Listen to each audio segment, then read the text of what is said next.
This is Elias Dufexes. You're watching That Tom Clancy Show. Hello, everybody, and welcome to another brand new episode of That Tom Clancy Show. I am, of course, your lovable robot host, Mr. That Tom Clancy. Still haven't figured out why I'm a Mr., but hey, who cares? We're just rolling with it. Today, I have another participant from September's hashtag Pitch Your Game event. Sorry, it's like the second of these I've recorded today. You don't care. You just want a great show. Don't you worry. We got that. So today, our guest, his name is Ed. He has prepared a lovely game that calls back to all of the wonderful turn-based RPGs of my childhood, but with a nice cyberpunk twist. But before we get started talking about it, check out this trailer.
Bits and Pixels, please join me in giving our guest a very warm That Tom Clancy Show welcome. So Bits and Pixels, may I present Ed. Hi, Ed. Hi there. Thanks for having me. Oh, absolutely, man. Thanks for being on the show. So you are in Taiwan. Yes. So you are just a fun little anecdote as you know we're having this conversation to bring the audience into this. I have completely screwed up pretty much everything because we started the recording late because I thought it was only a 12-hour time difference instead of a 13-hour time difference. I initially almost missed the show because I completely neglected that Taiwan Wednesday is not America Wednesday. No, that's sadly not how time works. No, it really isn't. But we're here. We have the show. It's wonderful to have you here. And the first question, the one I ask everybody when they first pop a seat down that couch is, what game are you playing right now? What game are we playing right now? I'm playing I Can Fell by Chevy Ray, and it is a gorgeous and cute like Magic School RPG with sort of, I guess, like more tactical turn-based battles. I don't know if you've seen it. It's got like the battles like on a little grid, and you can like hop back and forth. It's very That's like sort of like Final Fantasy style. Tactics-y? Or is that a different one that I'm thinking about? I don't think I've never played a Final Fantasy Tactics. Oh man, you are missing out. I know a lot of people say that, and being a big Final Fantasy fan, I am. Yeah, but at the that's same probably- time, I'm not going to say I you should need to play it. You know, like Yes. I'm not one of those guys who's going to be like, you know, you need to play the classics to understand the modern era, because you don't. You very literally don't. You know, But if it's a good game, you want to play it, right? Well, there's a thing. It was a good game for its time. I'm not sure that today it would still be good. That's true. That's true. Because it is one of those just kind of terrible things where we look back at a lot of classic games, and man, they were so good when they came out, but they don't hold up. And it's not always, the graphics or the art style, but it's just sometimes the games themselves just play in a very archaic fashion. Yeah, You know, it is true. It is true. and I don't know that Final Fantasy Tactics is one of those games that would still hold up. So, Well, I will let you know when I play it. please do. Yeah, I strangely enough, I was just playing Jack Move. Well, I know, that's a surprise. right? How did I get my hands on that?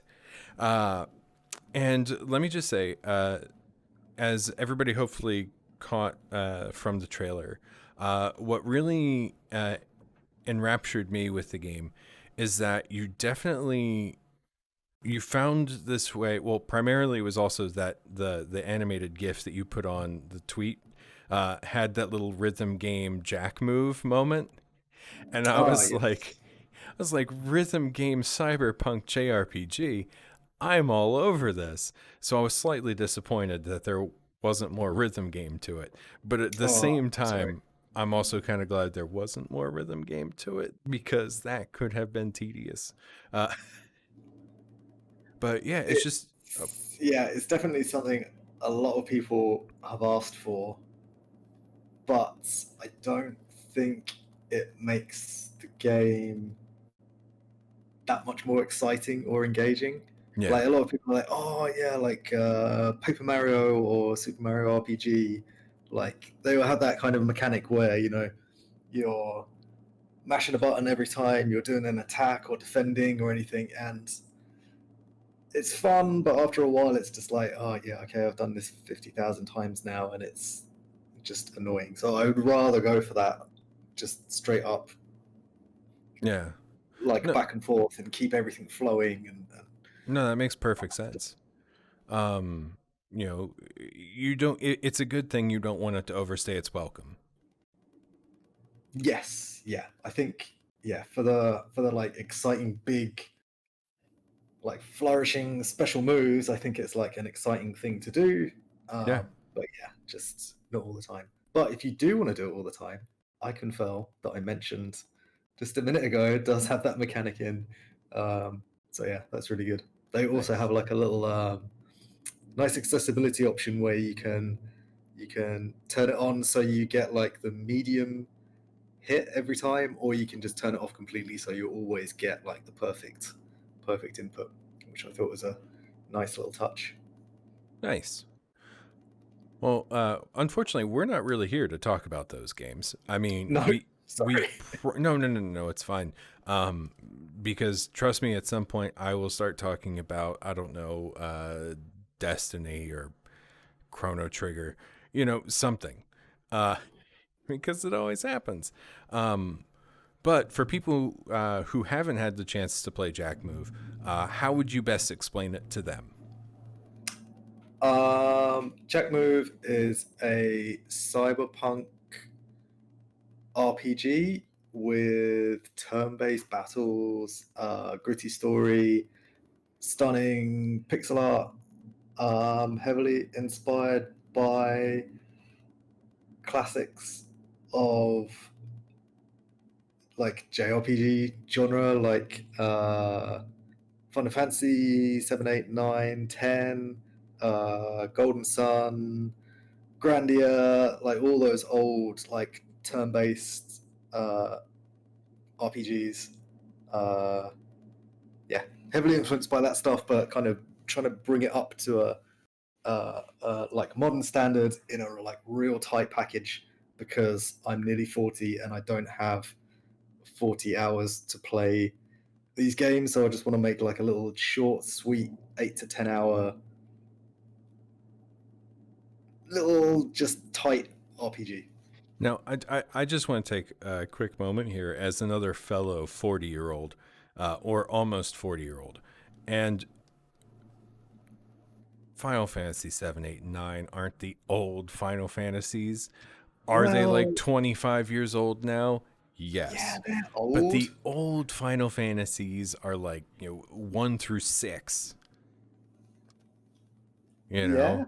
I've never played those though. I only started with 7, so like to me that is old. Well, all right, so now's the point of the show where I'm gonna tell you about the real old Final Fantasy games. No, I'm kidding. I'm not. But if you want to go back to like old games that stand up, like some of those just they stand up. These days. They man. stand up. I have never gotten through more than like an hour of 6. I just can't do it. What's wrong with you? No. Have you tried 4? I must have done. I think I started there was a remake on DS, right? There was a remake on DS. Yeah, I think I started that and didn't get that far. Okay, then maybe I should just go back and start playing some of these. Like 6, I definitely want to do. Oh, 6 is one of, if not the best of the franchise. Everyone who tells you 7 is the best is wrong, and that includes you. If you say 7 is the best, no, because 9 it isn't is the best. See, you know what, man? We're gonna get along fine. Because 9 is the best. Yeah, it is. Like, don't get me wrong. Like 7 is pretty good. I understand why people like 8. 10 should never have happened. 10 is great. I love 10. I don't know what you're talking about. Strangely enough, my wife, who is listening elsewhere in the house, has overheard me and texted me to say that 8 is the best. And I'm just gonna just real quick turn around and be like, I love you, but you're wrong. It was fine.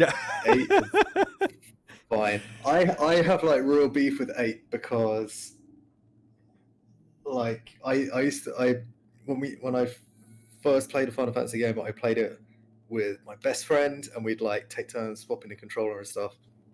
So we played 7 and then we played 8 and we got to like was there 3 or 4 discs? Whatever. We got to the last disc and like halfway through there was like a scratch in the disc. So no.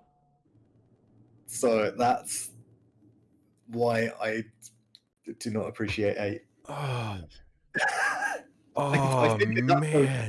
I think we threw all the CDs out the window. Oh my God. Like just that. Threw them into the road. I feel that pain right here.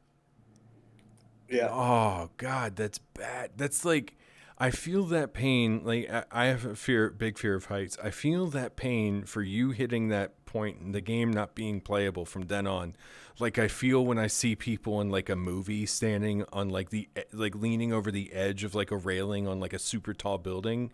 And even though I know that they're wired up like crazy and there's probably a net just in case and a stunt man and like parachutes and all this stuff, but like I still just like my chest tightens up and I'm just like, so, but that sucks so much, man.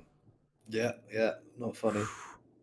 But then I came out and we were very happy. So I sat down and I played the first disc of Final Fantasy IX in a single setting.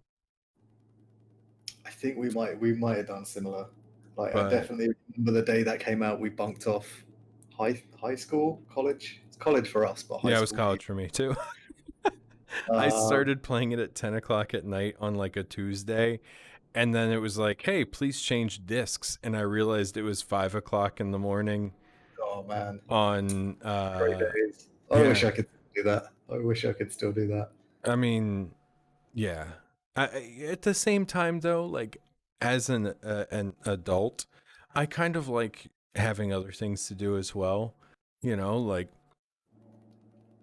yard stuff. Yeah. Washing up. Yeah. Doing dishes. Vacuuming. Yeah. Yeah. Being an adult sucks, kids.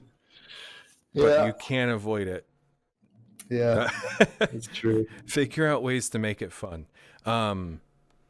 Yeah, but it's actually kind of funny you mentioned playing with your friend, and I mean that's was also a big part of my childhood as well. As I was friends with a couple brothers down the street who were also big Final Fantasy fans, and we would like, and especially when it was Super Nintendo era, and we could literally just take our cartridge over to the next house and slot it in and be like, "Hey guys, this is where I'm at. This is where I'm stuck. Like, do you have any tips?" And Oh, this nice. all pre-internet days, and like that was just such a great time, you know. Yeah. It was like Twitch, except if you didn't like them, you could just leave. Yes. Yeah. Well, yeah. We had like other like we'd all pile around my one friend's house, and we like us two would sit there like playing Final Fantasy, and all our other friends would just be sitting around his bedroom like in the background, like, why are you playing this boring game? Oh, he's done that fight a million times. He's doing the same thing. We're like, yes, but it's the best. We need to keep playing. It's It's so good. it's only boring if you're boring. No, I'm kidding. Yeah, that's true. That's true. Well, I do have one big question on you because it's very obvious to see where you're pulling some of your inspiration. Uh, but the games that you kind of cite for your inspiration in all of this were 3D. So why did you make the choice to go the pixel art route? Um, it's purely so that I could actually make the game. So it started off as like a solo project essentially, and has continued to um, get bigger in scope and ambition for a very very long time. So it started out, and I was just going to do the whole thing myself, and it was going to be really short. Um, and I don't know how to do 3D stuff, and I thought, oh, if I just do it 2D and pixel art, then I can do the art myself. Like 2D is not too much hassle, and it's kind of gotten bigger and bigger from there, basically. Well, then the follow up to that would be, how much did you come to hate yourself for picking to do pixel art, thinking it would be simpler? Um, I I don't hate myself. I think it's fine. Like I think once you like if you look at how the game started off, like it started in a weird place of like I was gonna do it like one bit, so it's gonna be kind of like black and white, and I was gonna use like different palettes of black and white to like give different feelings to like each map or like each scene or whatever. So that was going to try and keep it simple, and then like my pixel art got a bit better, and I was like, oh, maybe I could just do color, and then like it's gotten better and better over the years. So I've never really noticed that like leap from like never having done any pixel art, well, not for a very very long time, to having to do good pixel art. Like it's been a slow ramp up, so it's been fine. All right. Because usually I find, in my experience, uh, more often than not, with people who decide to go with pixel art for projects like this, that they kind of go in with that idea that because it is technologically simple, that making it will be simple too, but it isn't. Yeah, I think I kind of already knew that. Like starting out, I think I was immediately like, "Oh, my pixel art is bad. That's really good pixel art, and that's going to be hard." But yeah, as I say, like it's gotten better and easier for me over time, and also like now having the money to like hire proper pixel artists, I shall say, like real professional pixel artists, and like learn from them. Like that's been like a game changer. like not only having those guys work on your project, but also like get free lessons. Well, I mean, it's not free because I'm paying them, but like to get lessons from like professional people and like have them critique your work is just the best. Yeah. Well, nice. Well, another question I have for you too is how big is the team that you're working on? Because you alluded to the fact that there's more than you on it, but that it started out as a solo project. Yes. So the main team is 5 of us, and then a couple of extra people. So there's me. I do codes, game design, background art, and everything else that someone else isn't doing. Joe Williamson is our lead artist and lead animator. Emily Kay on writing and narrative. Charlie Fracture doing music, and Adam Hay doing sound design.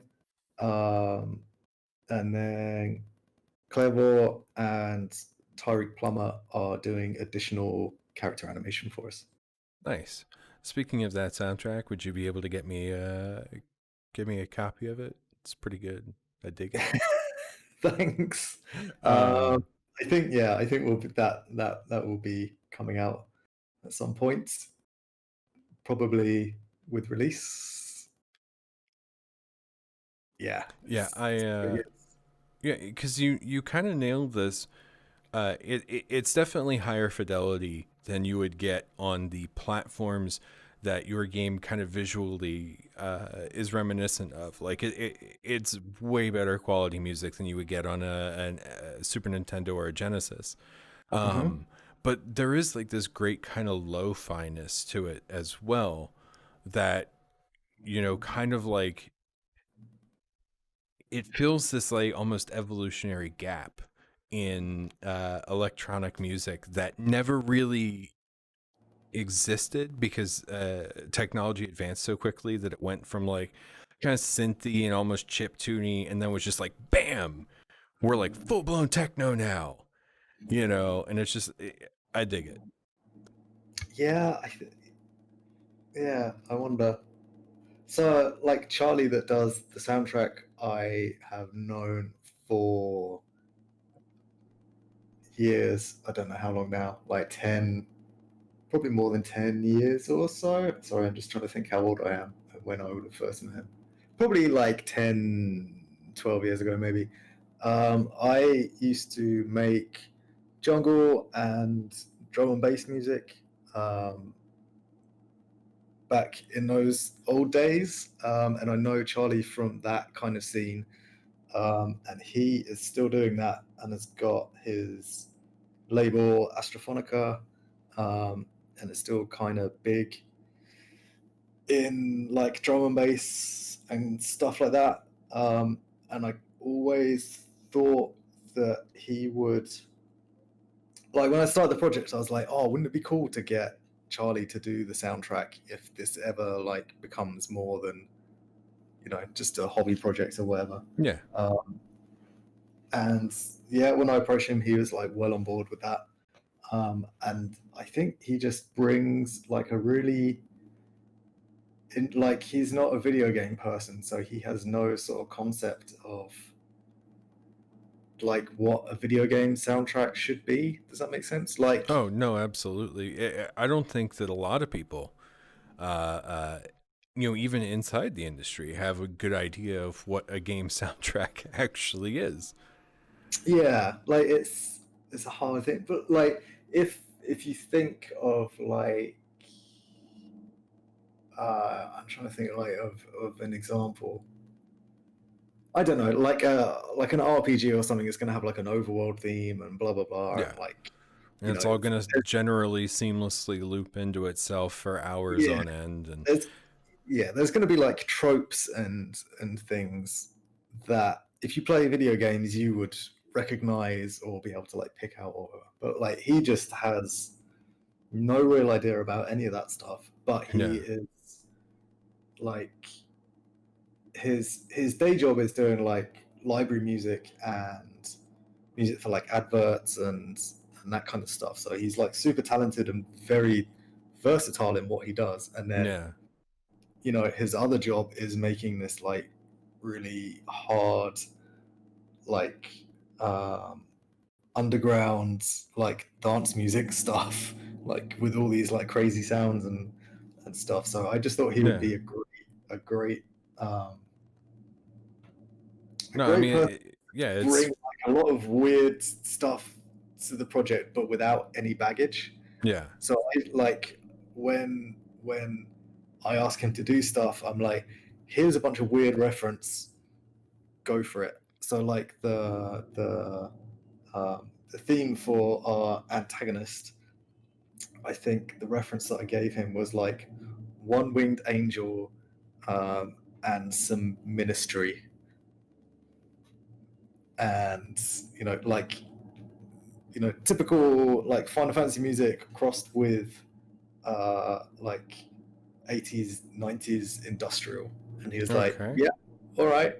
And it's come out completely different, but that's exactly what I want. Like I don't want like the direct references. I just want him to kind of pull something out of those ideas and then just come up with Yeah. something cool, which he does time and time again. It's awesome to be working with him.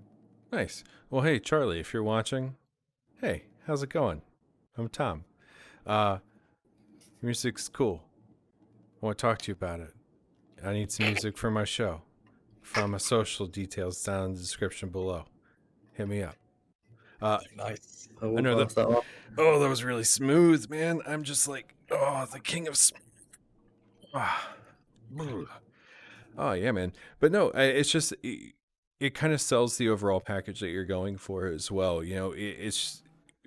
It's music that sounds like it would be at home as much in The Matrix as in Neuromancer. So Yeah, I hope so.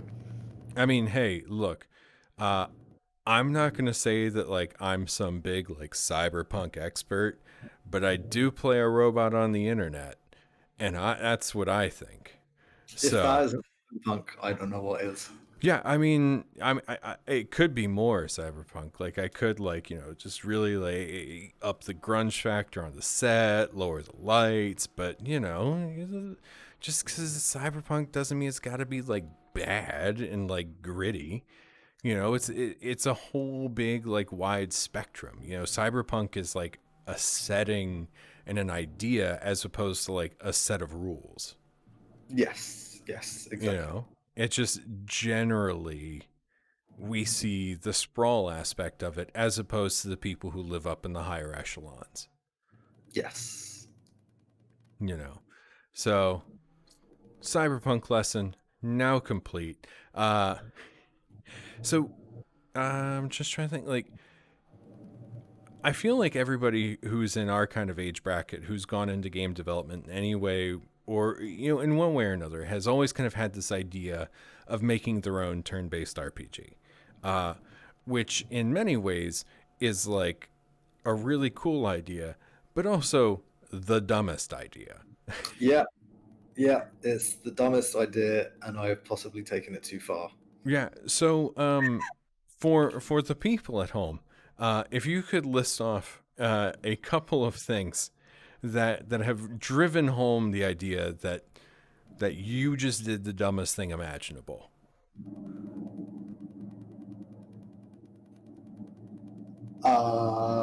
Wait, what? No, I mean just like a couple of those points where you're just like, I just did a dumb thing. Oh man.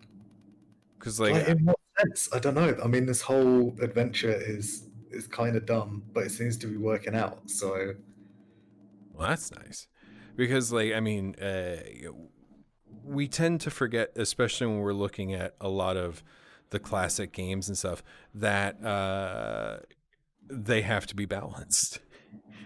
That you have to check spells against spells. That you have to make sure that the leveling progression is okay. That your economy is appropriately scaled and all this stuff, because it's like you Oh don't just yeah, yeah, I've got no idea.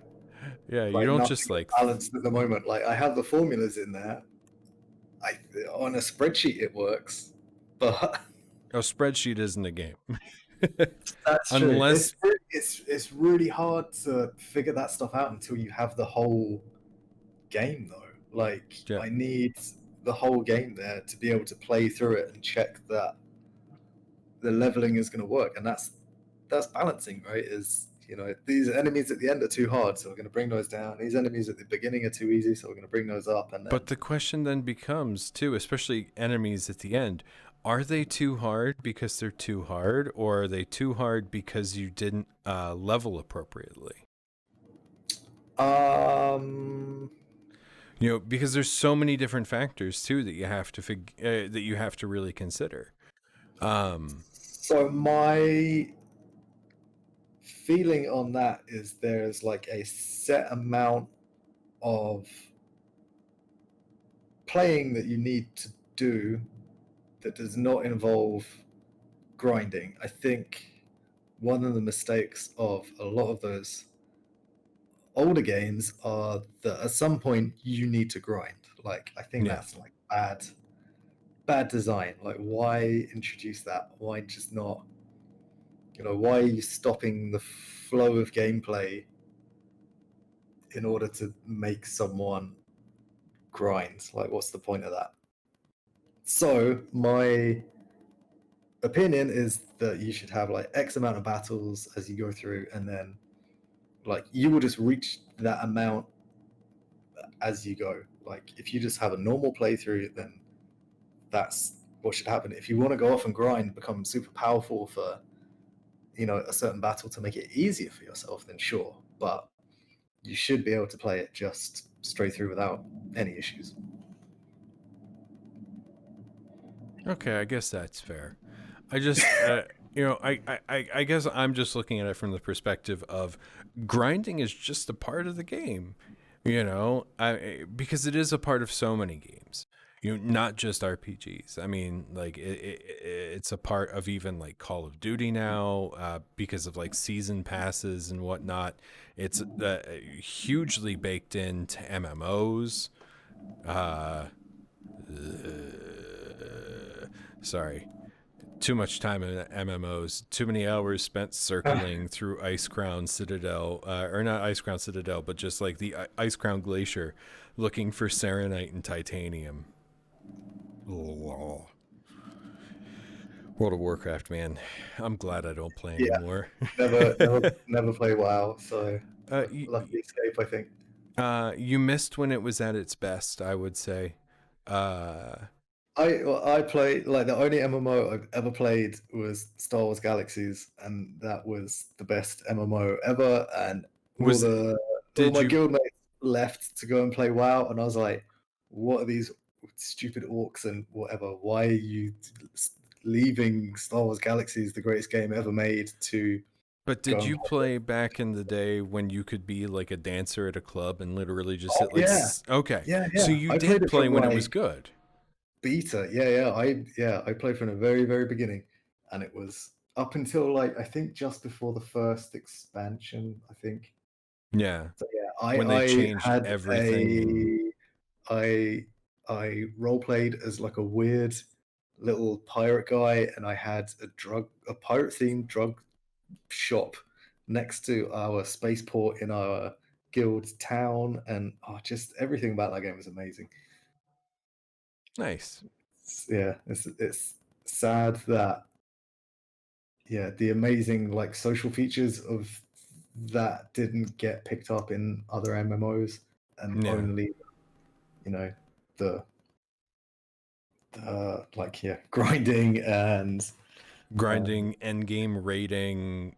that stuff. That's it's like that's fine, I guess, but you're missing out all this other like beautiful stuff that you know those guys thought up to make that world more engaging and massively multiplayer, not just Yeah, because like a raid is sure, I guess it's massively multiplayer, but you're not playing with everyone in the server. There's no like like chance that you're going to run into anyone else really and have meaningful interaction with them. So Yeah. anyway, that was my MMO Yeah. days. Well, I started with Final Fantasy 11, and then everybody jumped ship to go play WoW as well. Oh, But that game was a complete grind. There was nothing about it that wasn't a grind.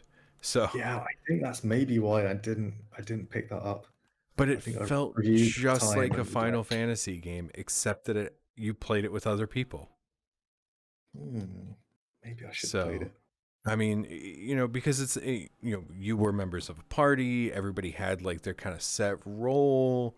There were really good synergies. Yeah, it was a Final Fantasy game, just that you had to play it with 5 other people at all times Hmm. to do anything with a really obtuse quest structure that required you to have a second computer open on the side because you couldn't alt tab out Oh my god. because it hated you. Uh, but yeah, Final Great Fantasy days. 11, man. Great days. Well, I guess really the only other question I have about Jack Move is when are you expecting to release it? Next year. So yeah, sometime next year. Probably Nice. probably late summer-ish. Can't really promise anything. Hey, look, man, you said next year. That is a perfectly valid release date for me. Yeah, we are busy beavering away, trying It to get gives you stuff done. 365 whole days to get it out. Yeah. So, well, Ed, before I let you go, there's one last thing that I submit all of my guests to, and it's a little bit that I like to call the 5 questions. Now, in case you're wondering, or if you are a new audience member at home, the 5 questions are a series of, well, 5 questions that I prepared before the show that have absolutely nothing to do with anything we've talked about so far. Okay. So, Ed, are you ready? I think so. It sounds ominous, but All right. Question number 1. Who do you watch on YouTube? who do I watch on YouTube? At the moment, I am watching Tom Francis play Spelunky dailies because I can't play Spelunky because it makes my RSI too much because it's too stressful and I grip the controller too hard and then it makes my hands hurt. So I am enjoying Spelunky through the other people. Yeah. That like 90% of the people I follow on Twitch play games like that for me, like Dark Souls, Bloodborne. I'm never going to be good at them, and they stress me the hell out, and they make me want to break controllers and punch walls. So I watch other people be good at them for me. Yeah, yeah, exactly. Well then, question number 2. What is your favorite street food? My favorite street food. Um, Probably tempura here, which is not like tempura like you might think, but it is just like fried all sorts. Like they have like fried pepper or corn on the cob, and then like fish paste, which like puffs up into like these giant puffy guys that are awesome. And then like some chicken nuggets and all sorts, and it all gets fried up and then coated in this amazing like peppery, spicy kind of spicy peppery stuff, and it is Mm-hmm. the best. But I Well, think it's like, I've never seen it before. It's like a Taiwanese thing, and it's amazing. well, you're making me hungry, and I hate you. Question number 3. Who is your favorite traditional artist? My favorite traditional artist. Oh man, that's a hard one.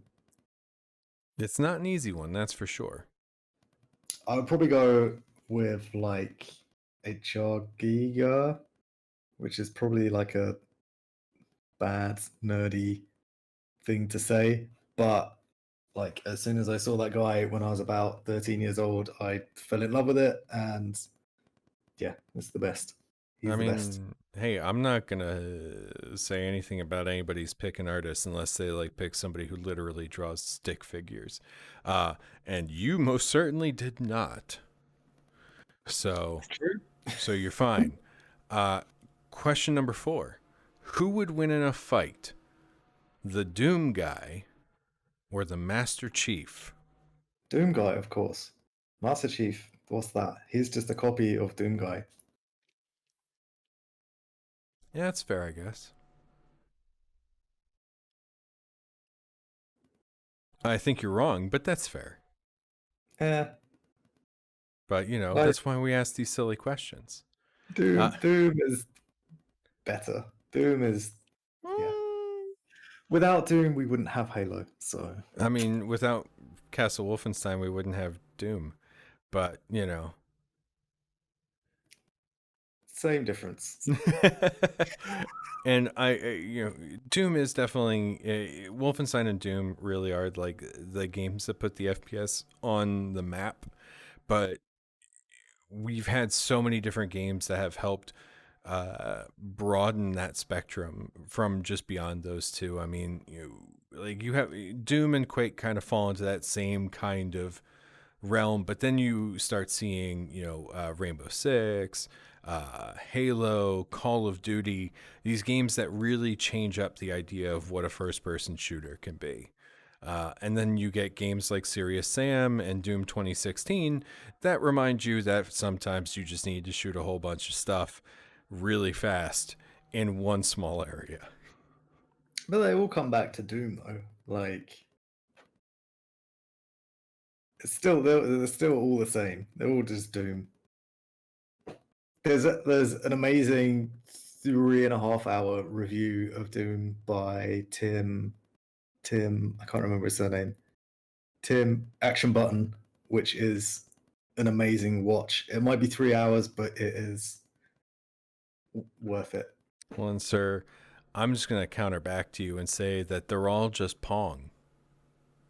Yeah, that's basically what Tim boiled it down to. It's true. It is true. They are all just Pong. Yeah. Well, question number 5. Who is your favorite kaiju? Mothra, of course. Oh, word. You're like the first person who hasn't said like Godzilla or King Kong. Oh man, it's Mothra, of course. I What can mean, be scarier than a giant moth?